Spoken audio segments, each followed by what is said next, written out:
Correct. Let's go. Magtanungan na tayo. Correct. Mi Kenny, pasok! Turo pa, Tare. Papunta na sa abracadabra ni Lady Gaga yun, ha? Bago yung sayaw, ha? Paano mo malalaman kung masarap yung manok? Paano? Eh di chicken nyo. Yes! Bakit sa'yo yun? Chicken mo.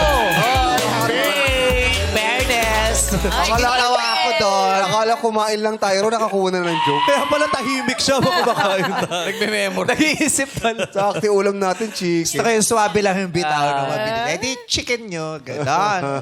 Okay. Per line tayong dalawa. Okay. Sinong mas Mahirap kaaway yung tahimik o yung maingay. Ay. sinong mas Mahirap kaaway yung tahimik o yung maingay. Ay. Para po ganun dapat ang sagot mo. One line lang, tapos kami na magdudugtong. Tama. Go.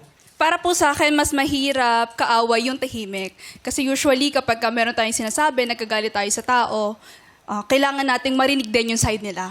Ngayon, kung tahimik lang sila, hindi natin malalaman kung ano ba yung, baka may mali din sa sinabi ko na kailangan kong maliwanagan sa kanya. Kaya for me po, mas okay na yung makakausap mo, magsalita din para if ever man kung ano yung mapag-usapan yung dalawa, mapag-ayusan niyo po. Magawan pa ng paraan. Thank you po. Yeah.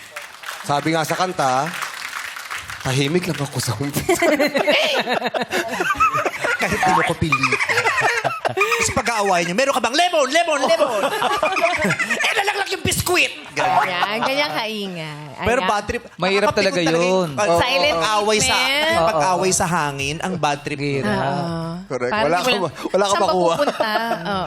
Wala ka makuha. Ganda ng sagot. Kaya maraming salamat, Sexy Babe. Number 4, Angela David. At ano naman ang komento mo, Jack Roberto? Hello, sexy babe, Angela. Hello po. Grabe, ang lakas ng aura mo. Very sexy babe. Paglabas mo pa lang, total package. Parang ganun. So, very confident ka talaga. Yun ang mahalaga yung confidence dito sa sexy babe eh.